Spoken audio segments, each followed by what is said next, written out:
Hi, I'm Rod Bryant. Welcome to Yeshiva Perchei Shoshanim's Noahide Mitzvah and Lifestyle course.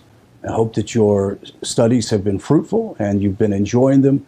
As we have always said, to remind you each class, take time to ask questions. And if you have any questions that are pertaining to this class, go into the chat section, ask your question, and I'll return your answer as soon as I possibly can. We are now in the third installment of Noahide Identity, dealing with Ger Toshav.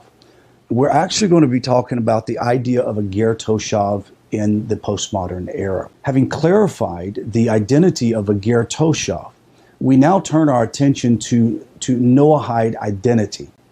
We will soon see how the two relate to each other. Now, the term Ben Noach, or B'nai Noach, plural, for sons of Noah, occurs in the Talmud about 50 times, and in Rashi as well. However, it is used primarily in its simple meaning, a child of Noah, as a generic term for all non-Jews. It is possible that the term Ben Noach and Noahide implies more. Is it? Well, yes. Is there actually a positive identity called Noahide? There are two very difficult paragraphs that we're going to deal with, and I hope that you can follow, and this might require us to break it down into detail during a shmooze session on Sunday evenings, 4 p.m. Central Standard Time on Zoom. You'll be receiving an email update on this information. The answer to this question really depends upon two frightfully difficult paragraphs in Maimonides' Mishnah Torah, this code of Torah law. Now, I must say that these two paragraphs of Torah law, or three, are often used by detractors of anybody that does not believe in the Noahide laws, i.e. non-Jews who do not embrace Noahide laws, as a precursor to bring anti-Semitic thoughts upon this, or impose anti-Semitic thoughts. And today we hope to clarify some of those things. Here in the two paragraphs, in full from the text, the Mishnah Torah, Maimonides' Mishnah Torah, I want you to note, if you look at the paper in front of you, the bracketed letters have been inserted for ease of reference. When you see the thing that looks like two S's stacked together, that is a paragraph. And you're going to see a bracketed letter, A, B, C, D, E, F, that's going to give you a breakdown of the sentences within that paragraph that we're going to examine. Please take time to make notes. And as I said, this could be a bit of a brain twister for our yeshiva students who have more training in the Talmud. It may not present any issue to you at all. Just be patient with us who are trying to get through it smoothly. The number 10, the 10th paragraph, Moshe, our teacher, gave over the Torah and the mitzvot only to the Jewish people. As it is written, it is an inheritance to the congregation of Yaakov. Deuteronomy 33, verse 4. And all who wish to convert from among the nations, quote, as you are, so shall the convert be before the Lord. Numbers 15:50. However, for those who do not wish to accept the Torah and the mitzvot, we do not force them to do so. That's A. That's the A part of that paragraph. The B part of that paragraph. And so too, it was commanded to Moses by the Almighty to force the peoples of the world to accept the commandments charged to the children of Noah. Wow. Let's read that again. And so it was commanded to Moses by the Almighty to force the people of the world to accept the commandments charged to the children of Noah. Okay, now we can see something that causes us to scratch our heads. C, all who do not accept them will be executed. One who accepts them is called a Ger Toshav. Okay, now before you start sweating, let's go through and examine some more. This is paragraph 11. All who accept the Shavamot mitzvot, are careful to observe them, are called the pious peoples of the world. The next sentence or line, E, and they have a share in the world to come. This is provided that one accepts and observes them because they are commanded to him by the Holy One in his Torah, and G, reaffirmed by Moshe. In the next sentence, H, However, one who observes them based on intellectual reason alone is neither called a ger toshav nor a pious person of the world. Rather, he is just a wise one of the Gentiles. Let's look at the problem. Using the reference letters inserted in the text, let's go through the difficulties point by point. Let's look at sentence A in paragraph 10. Moshe, our teacher, gave over the Torah and mitzvahs only to the Jewish people, as is written, it is an inheritance to the congregation of Jacob. Deuteronomy 33:4. And who wish to convert from among the nations, as you are, so shall the convert be before the Lord. Numbers 15:15. However, for those who do not wish to accept the Torah mitzvot, we do not force them to do so. This section is fairly innocuous, stating simply that the Torah is unique possession of the Jewish people, yet all who want to convert and become Jewish may voluntarily do so. Additionally, no Gentile may be coerced or converting. Here's the issue. Let's look at the next sentence. And so, too, it was commanded to Moses by the Almighty to force the people of the world to accept the commandments charged to the children of Noah. Our paragraphs are capstones in the chapter dealing with the conquest of the land of Israel. For example, in paragraph 1 of this chapter states, when the army's troops enter the territory of the Gentiles, conquering them and taking them captive, immediately preceding our selection in paragraph 9, reads, similarly, a treaty cannot be made with the city which desires to accept a peaceful settlement until they deny idol worship and destroy their places of idol worship and accept the 7 universal laws commanded to Noah's descendants. Any Gentile who does not accept these commandments must be executed as if under our authority. Now, paragraph 10:11. Therefore are clarifying the requirements of these conquered people to accept the Noahide laws. Yet, if we are speaking about conquest of Israel, then why does Maimonides use the phrase to force the people of the world? Maimonides is not speaking only about the Gentile inhabitants of Israel, but about the Gentiles of the world. All who do not accept them shall be executed. One who accepts them is called a ger toshav. This requirement for execution is difficult to understand. The most obvious problem is that there is no apparent source for this. There has never been an established source for this to this point. Furthermore, if we understand the B sentence in paragraph 10 as requiring forced acceptance of Noahide laws upon the peoples of the world, then C in that sentence of paragraph 10 would require execution of everyone who refuses, would even mandate the execution of those who fulfill the Noahide laws, yet who never accepted them formally before Beis Din. This yields a startling conclusion. We're going to look at the sentence that's labeled H under paragraph 11. However, one who observes them based on intellectual reason alone is neither called a ger toshav nor a pious people of the world. He is rather of the wise ones of the Gentiles. We see that person who observes the Noahide laws based on reason alone is not someone who has accepted these laws before Beis Din. There are plenty of people in the postmodern era that would fit within this category. They follow pretty much the Sheva Mitzvot because it just makes sense to them, not because the God of Abraham, Isaac, and Jacob requires that of the descendants of Noah and as well the Jewish people. Therefore, according to B and C of paragraph 10, such a wise one of the Gentiles would also be executed for failing to accept the Noahide laws. Well, the net result of this simple reading of Maimonides is to erase the identity of the B'nai Noach and Noahide entirely. According to such readings, the only available option is a Gentile is to convert to Judaism and become a ger toshav or be executed. There have been some rogue elements within the Jewish world that, or when I say rogue, I'm talking about very remotely rogue elements that would say there is no Noahide and you should convert, and they will quote this text to use this.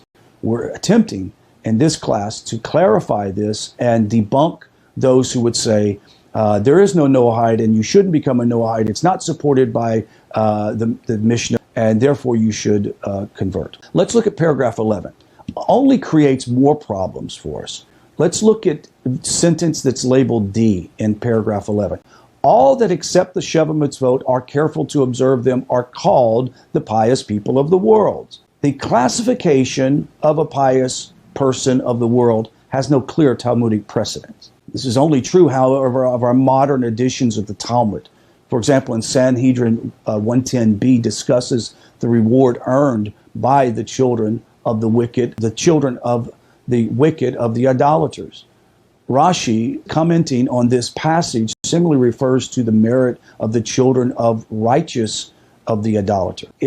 In both instances, Mesoras Hashas indicates that earlier versions of the text, both in the Talmud and Rashi, read the children of the nations of the world and the pious people of the world, respectively. It is likely that our modern text is a product of an offended church censor. Let me explain. During the period of time in which the Roman Catholic Church was attempting to destroy ancient text and to censor text in Europe, there have been Talmudic texts that were forced to be changed or censored by church censors.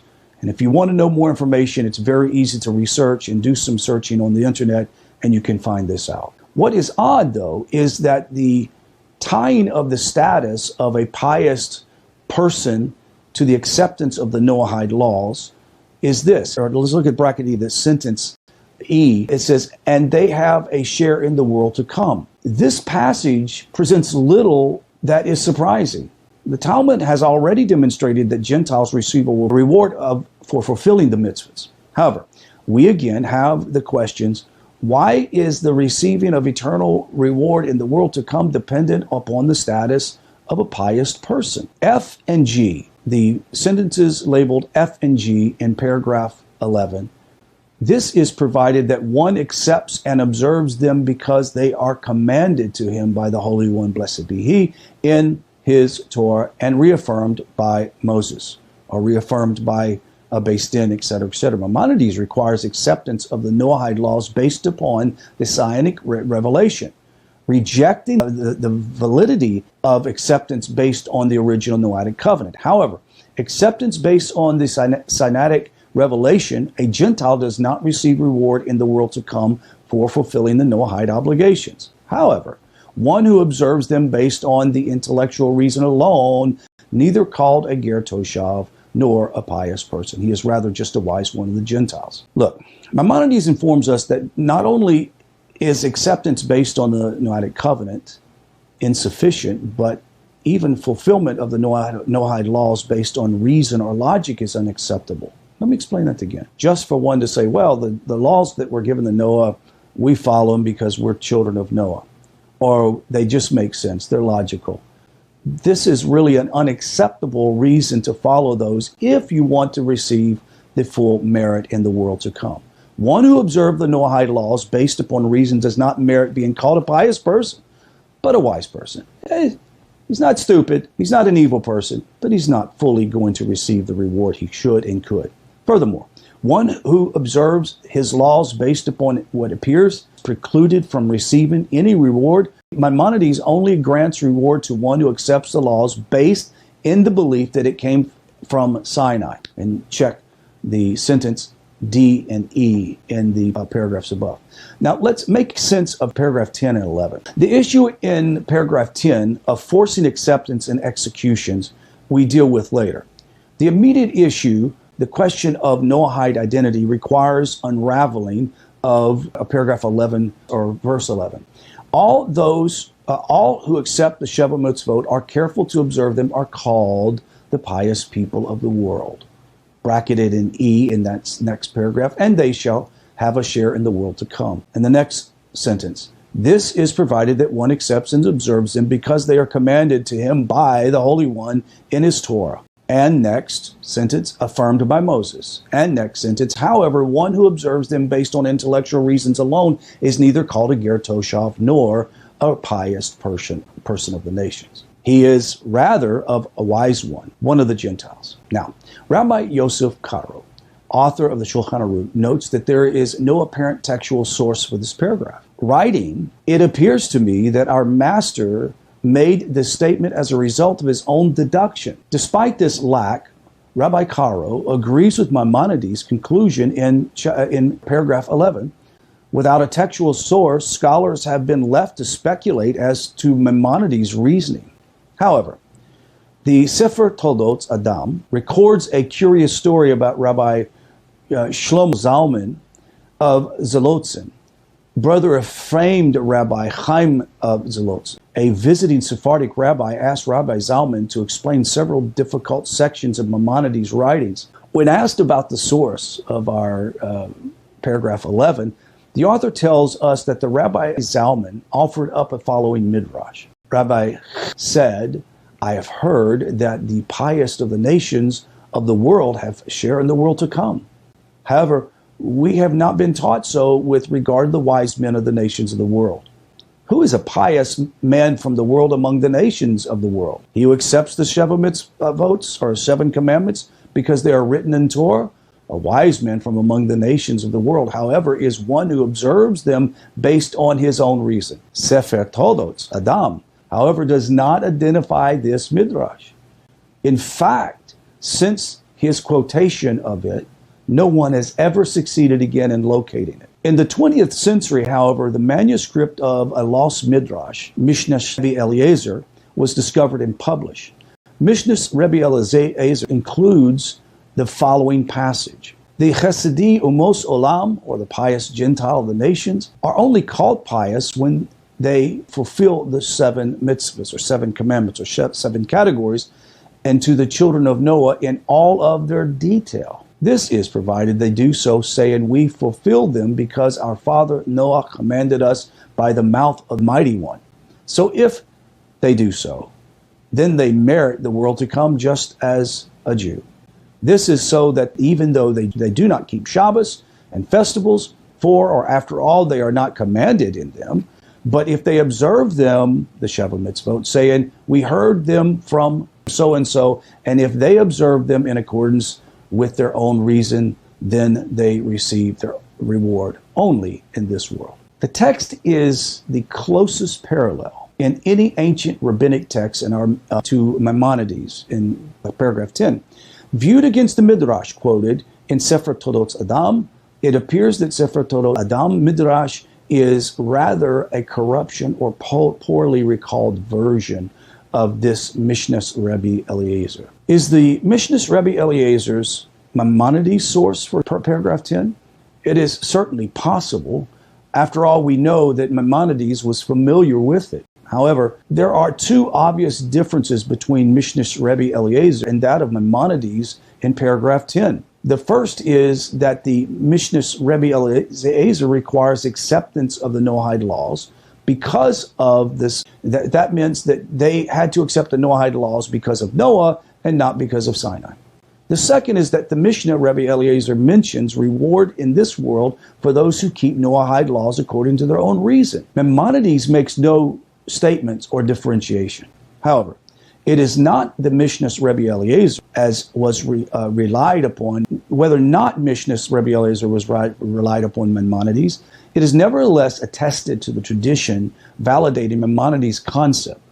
However, it is also possible that Maimonides' reason is entirely based upon famous Talmudic passage in Bava Kama 38a. When we read this text, we realize that Torah law has its details and intricacies like any law of nations. This is primarily the reason why that we have a Supreme Court in which they can go and have cases presented to them, which helps to differentiate what the meaning of the particular laws are, and are they constitutional, or do they meet the original standard? Well, as we very well know, even though the Jewish people and the great sages of Judaism have carefully preserved the text of the Torah from the time of Sinai forward, there have been periods of time in which Torah was attempted to be destroyed, and great text of the Talmud, etc., should be burnt in piles in Europe, and yet they have been able to sustain a record. Sometimes to the non-Jew, it appears that they are wrestling over text that doesn't make sense. Let's just try to figure this out logically. You have to realize that the Jewish people is a nation. It's a people. It's a culture. The Torah, the first 5 books of Moses, is the law or the constitution that governs that nation. The reason why the Jewish people still exist today is because they have preserved that Torah.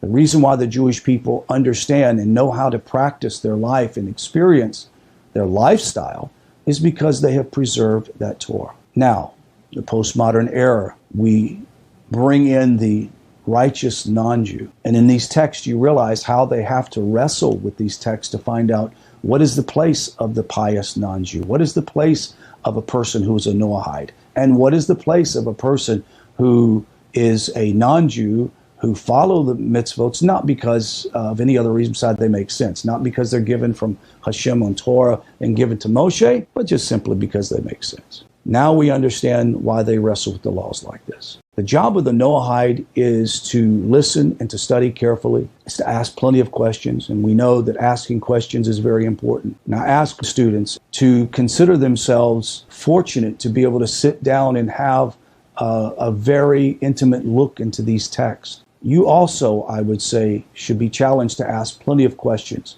And of course, I don't consider myself the final authority of these texts. There are pashtuns that are final authority on this text, and I would ask the hard questions. So this concludes this class. I'll see you in next class.